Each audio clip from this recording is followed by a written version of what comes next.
Hello students, welcome to Ramrayane biology classes. आपका फिर से रामरायणे बायोलॉजी क्लासेस में स्वागत है। Students, myself Madan Lal, today I am here to discuss about a new topic that is hepatic portal system. हमने जो students पिछले लेक्चर में डिस्कस किया था वो है कोरोनरी सर्कुलेशन के बारे में डिस्कस किया था। तो एक अनदर बड़ी इंपॉर्टेंट सर्कुलेशन है जिसको हम हिपैटिक पोर्टल सर्कुलेशन हम कहते हैं।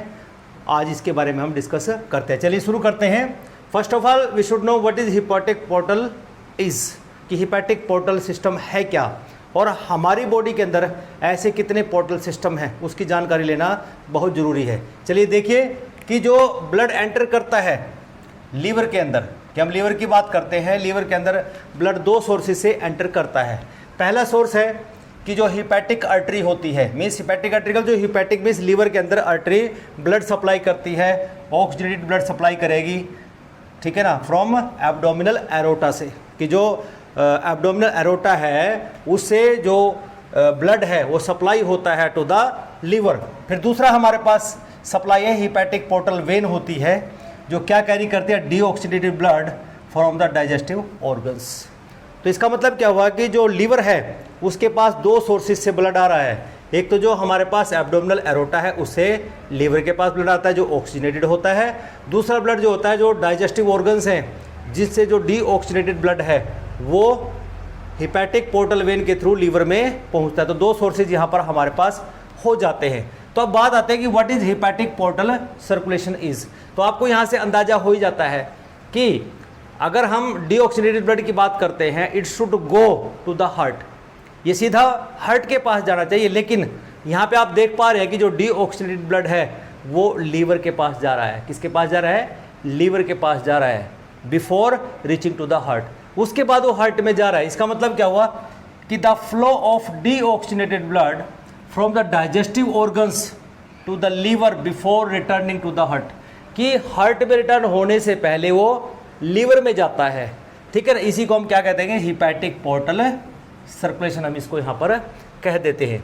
नाउ अगर हम इसमें एक वेन की बात करते हैं, क्योंकि वेन ही है जो ब्लड को कलेक्ट करती है फ्रॉम डिफरेंट ऑर्गन्स, तो उस वेन को हम क्या कहेंगे? Portal vein, which does not carry blood directly to the heart, कि वो हार्ट के पास ब्लड को लेके नहीं जाती है, ठीक है ना, बट वो क्या बना देती है? एक नेटवर्क ऑफ कैपिलरीज बना देती है, ठीक है ना, इन द अनदर और इंटरमीडिएट ऑर्गन्स। इन ऑर्गन्स के अंदर ये एक नेटवर्क उसने बना दिया to collect the blood before reaching the heart. इसी को हमने क्या नाम दे दिया है?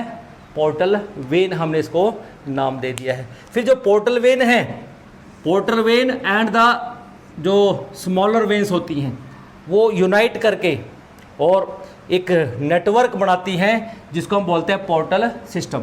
जो स्मॉल वेन्स हैं उन्हीं के थ्रू जो ब्लड है डीऑक्सीजनेटेड ब्लड पोर्टल वेन तक पहुंचता है, ठीक है ना, और ये स्मॉल वेन्स और पोर्टल वेन मिलके यहाँ पर एक पोर्टल सिस्टम बना देती हैं। फिर हम अगर वर्टेब्रेट्स की बात करते हैं, क्योंकि जो वर्टेब्रेट्स हैं दे हैव यू कैन से 2 और 3 kinds of the you can से दिस पोर्टल सिस्टम।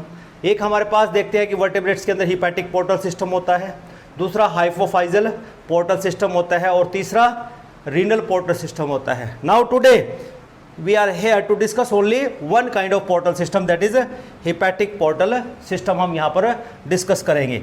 और जो कि जो हिपैटिक पोर्टल सिस्टम है it is the characteristic feature of the all vertebrates, कि जितने भी वर्टेब्रेट्स हैं उसका एक कैरेक्टरिस्टिक फीचर होता है hepatic portal system. Now following when, यहाँ पर होता क्या है कि जो वेन्स होती हैं open into the hepatic portal when, कि जो वेन्स होती हैं जो हिपैटिक पोर्टल वेन के अंदर खुलती हैं वो कौन कौन सी होती है? पहली है सुपीरियर मिजेंट्रिक वेन, जैसा कि आप डायग्राम में देख पा रहे हैं बच्चों, हमारे पास सुपीरियर मिजेंट्रिक वेन है, ठीक है ना। इस एरिया की बात हो रही है कि ये सारा जो नीचे का पार्ट है इधर से ब्लड ऐसे जा रहा है कलेक्ट होके, ठीक है ना। ये क्या करते हैं? डिफरेंट ऑर्गन से ब्लड यहाँ पर कलेक्ट करती है। Bring blood from the small intestine, कि आप यहाँ पे देख पा रहे हैं कि ये स्मॉल इंटेस्टाइन के पार्ट हैं, these are the small intestine part, ठीक है ना। लार्ज इंटेस्टाइन से लेके आती है, स्टमक से लेके आती है। तो वो कौन कौन सी वेन है? पहला ileal vein, ileocolic vein, right colic vein, middle colic vein, आप सभी देख पा रहे हैं यहाँ पे इलियोकोलिक वेन, ठीक है ना, right colic vein, middle colic vein, तो दैट मीन्स दीज रीजन्स। और ileal vein these are the you can say, और लेफ्ट कोलिक वेन आप यहाँ पर देख पा रहे हैं। तो इस तरह से जो ब्लड है कि जो हमारे पास जो सुपीरियर मेजेंट्रिक वेन है वो इनके थ्रू ब्लड को कलेक्ट यहाँ पर करती है। नेक्स्ट हमारे पास जो सेकंड आती है दैट इज स्प्लेनिक वेन। अब हम डिस्कस करेंगे स्प्लेनिक वेन के बारे में। नेक्स्ट है फिर यहाँ पे देखिए स्प्लेनिक वेन, जैसे कि आप यहाँ पे देख पा रहे हैं this is the splenic when, ये स्प्लेनिक वेन है हमारे पास, ठीक है ना। And it drains blood from the stomach, कि ये ब्लड स्टमक से ड्रेन करती है, ये आप देख रहे हैं ये ड्रेन कर रही है, ठीक है ना, यहाँ से। दूसरा है पैंक्रियाज, ये हमारे पास पैंक्रियाज है, दिस इज पैंक्रियाज। तो पैंक्रियाज से भी ब्लड यहाँ पर ड्रेन हो रहा है by the splenic when. And portions of the large intestine, ये लार्ज इंटेस्टाइन के पोर्शंस आप देख पा रहे हैं यहाँ पे, जिसमें हमारे पास आप देख पा रहे हो कि लेफ्ट कोलिक वेन है, सिग्मोइडल वेन है, ठीक है ना, सुपीरियर रेक्टल वेन्स है, ठीक है ना।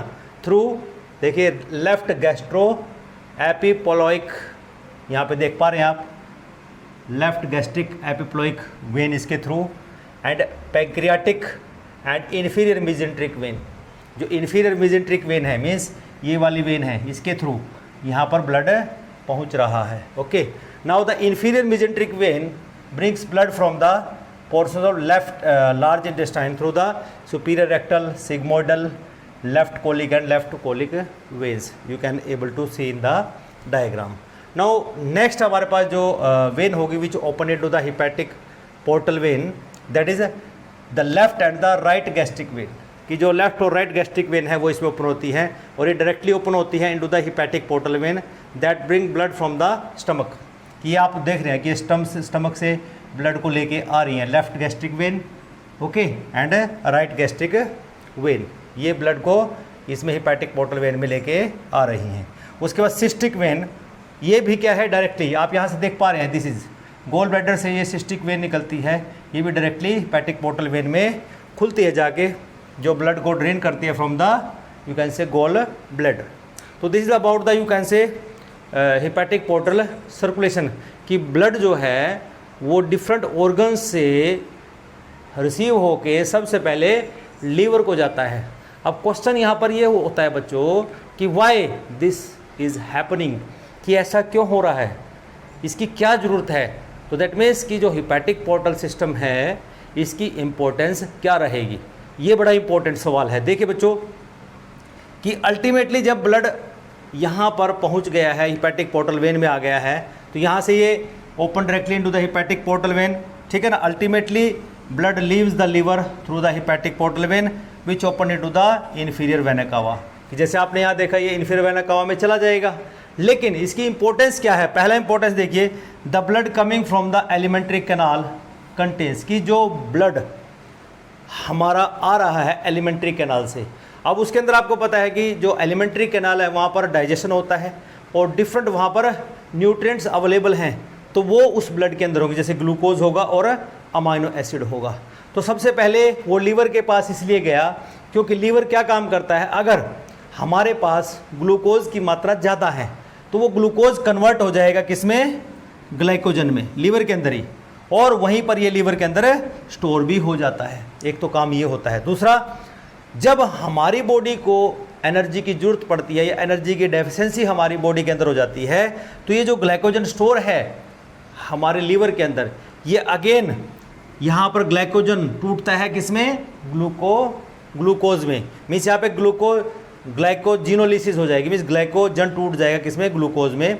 और ये जो ग्लूकोज है इस हिपैटिक वेन के थ्रू ये दोबारा से ब्लड के अंदर चला जाता है and available to the tissue. देखिए कितनी इंपॉर्टेंट यहाँ पर बात है।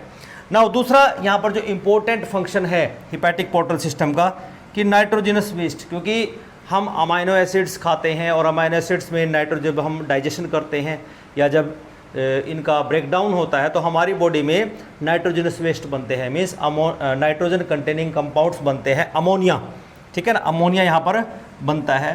तो अब ammonia is very toxic substance, तो यहाँ पर जो लीवर है वो इसको किस में कन्वर्ट कर देता है, यूरिया में कन्वर्ट कर देता है। Urea is less toxic.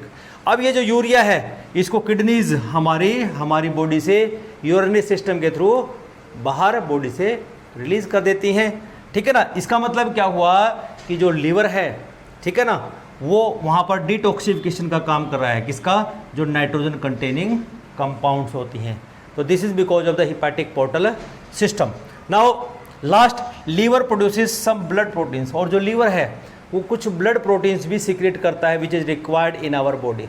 जैसे हमने ब्लड क्लॉटिंग किया था बच्चों, और वहाँ पर एक प्रोटीन पड़ा था जो सोल्यूबल होता है ब्लड के अंदर, जिसको हम फिब्रिनोजन बोलते हैं।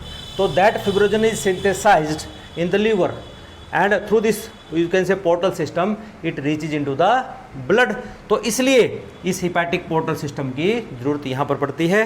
तो बच्चों, बड़ा ही इम्पोर्टेंट लेक्चर हमने आज यहाँ पर किया है। अगर आपको ये लेक्चर अच्छा लगा हो तो मेरे चैनल को सब्सक्राइब जरूर कीजिएगा, लाइक कीजिएगा, और इस वैल्यूएबल इन्फॉर्मेशन को दूसरों को जरूर शेयर कीजिएगा। तो अगले लेक्चर में हम डिस्कस करने वाले हैं कि हमारे पास जो हाइपोफाइजियल जो पोर्टल्स सर्कुलेशन है और जो दूसरा हमारा रीनल पोर्टल सर्कुलेशन है उसके बारे में थोड़ा डिस्कस करेंगे। तो till then have a nice day, thank you.